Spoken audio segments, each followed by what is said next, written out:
పురాణాలు చెబుతున్న ఒక అద్భుతం తిరుమల పవిత్ర క్షేత్రం ఆరంభం మన వరాహస్వామితో మొదలయ్యింది.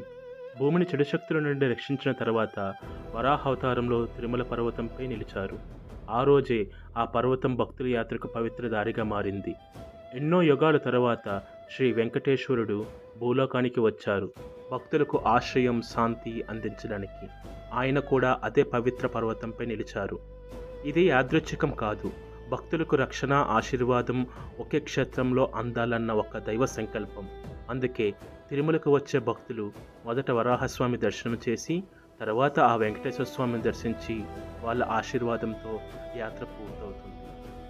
ఈ క్రమాన్ని దేవతలు పాటిస్తారు, ఎందుకంటే పవిత్రతను గుర్తించి పవిత్రలో నిలిచిన ధర్మాన్ని ఆరాధించడం అదే సంపూర్ణమైన భక్తి.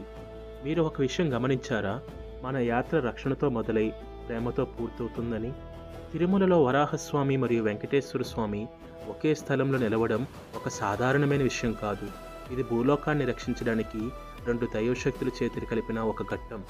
తిరుమలకు వెళ్ళినప్పుడు వరాహస్వామి ఆలయం దగ్గర నిలబడిన క్షణం హృదయం ఎప్పుడైనా మీకు బలంగా అనిపించిందా? అలా అనిపించిన అనుభవాలు మీకు ఉన్నాయా? అయితే కమెంట్లో మెన్షన్ చేయండి. For more videos subscribe to my channel. Thank you for watching.